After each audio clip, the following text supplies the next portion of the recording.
Senador, o que o senhor achou ontem dessa decisão do presidente da CPI de pedir a prisão do Roberto Dias por perjúrio? Prisão com o DNA dessa CPI.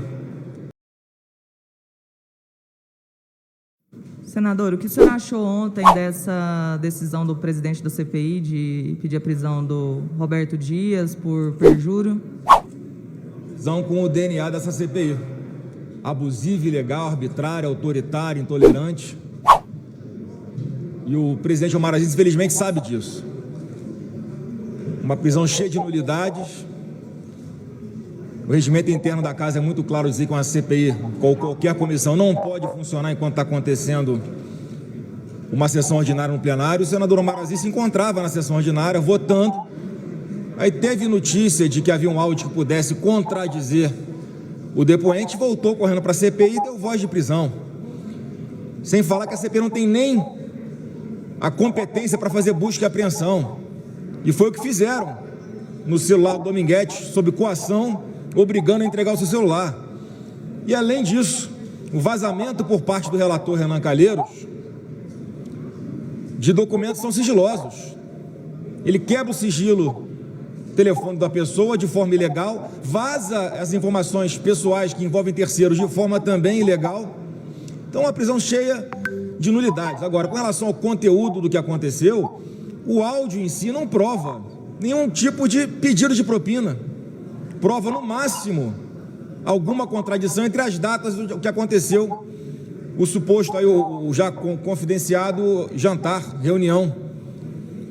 E é uma coisa muito estranha, né? Se houve pedido de propina por parte de alguém, por que que nesse áudio, ao Dominguete encaminhá-lo para alguém, ele não cita essa possibilidade? Porque nós está bem claro, olha, teve a reunião, nós vamos amanhã no Ministério para formalizar todo o processo. É natural que alguém que esteja impactado por um suposto pedido de propina comente, olha, mas vai ter alguma dificuldade, porque me pediram isso, isso e isso.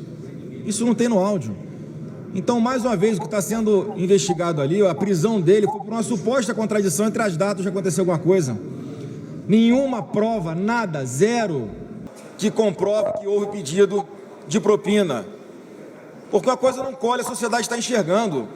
Como é que é um suposto pedido de propina em troca da contratação de uma vacina que não foi comprada? Nenhuma vacina foi comprada, nenhum real foi gasto. E ainda assim querem vincular o presidente da República com isso. Então, infelizmente, o que a gente viu aqui foi mais um show de horrores, uma CPI se vangloriando ao longo das investigações de algo que não existe. A CPI deveria se vangloriar assim, já ao final dos trabalhos, entregar alguma coisa que fosse útil para a população. Então, lamento um claro abuso de autoridade, uma prisão arbitrária, que macula ainda mais uma CPI que já está sendo motivo de chacota por parte da sociedade. Senador, só mais uma pergunta. Nos últimos dias, nos últimos meses, né, o governo aí se vê em meio a essas apurações da CPI, e agora nos últimos dias, que já gera um desgaste do governo, e nos últimos dias o UOL publicou uma série de reportagens mostrando a possível vinculação do presidente com um esquema de rachadinha dentro do gabinete dele na época em que ele era deputado. Como fica o discurso do governo em relação à luta, combate, né, à corrupção que elegeu o presidente, quando se vê em meio a essa série de denúncias de corrupção? O governo não tem nenhum caso de corrupção. Mais uma vez, um áudio clandestino, uma pessoa fala que nem sei se é realmente a pessoa que dizem ser, contando uma história sem pé nem cabeça. Então, assim, não tem nem o que falar, não dá nem para começar a falar de algo que não tem o mínimo de elementos. Então, isso não abala em nada, zero. O governo continua trabalhando, já são 110 milhões de doses de vacinas aplicadas nos braços brasileiros por causa do governo Bolsonaro. Então, enquanto há uma tentativa de antecipar 22 na CPI, há um cerco por parte de algumas autoridades para tentar colar esse adjetivo no presidente da República, nós seguimos trabalhando, combatendo a pandemia, evitando o desemprego, trabalhando com o auxílio emergencial que acabou de sair, se Deus quiser até o final do ano, com um programa social muito mais robusto, que atenda aqueles que mais precisam e que incentivem os cidadãos a não dependerem do governo. A senadora Simone Tebet apontou indícios de que o documento que foi apresentado pelo ministro Onyx estaria ali teria sido adulterado, teria alterações ali. Qual que é a sua avaliação em relação a isso? Eu queria saber também se o senhor trouxe algum documento hoje para ser apresentado durante a sessão. Olha, pelo que eu saiba, a própria defesa aí do senhor Maximiano já desmentiu a senadora Simone Tebet e comprovou mais uma vez que é impossível que o deputado Luiz Miranda tenha apresentado algum tipo de invoice ao presidente Bolsonaro no dia 20, uma vez que de fato está comprovado que apenas no dia 22 é que esse invoice foi encaminhado por e-mail para o Ministério da Saúde. Então, não há nenhum problema durante o processo da contratação da Covaxin. Havia algumas inconformidades, né? Por que é o invoice? É o reflexo num formato, naquele formato que parece uma nota fiscal do que está no contrato. Então tem que ter as mesmas unidades de medidas, os mesmos valores, os mesmos prazos, as mesmas condições. Olha, só vai pagar a vacina quando chegar, não existe pagamento antecipado. Esse tipo de erro formal que foi corrigido. Então está comprovado nesse caso específico que é impossível o presidente Bolsonaro ter sido apresentada a ele essa invoice no dia 20. E ainda assim, o presidente Bolsonaro tomou as medidas, cobrou da autoridade competente um retorno das acusações que foram feitas.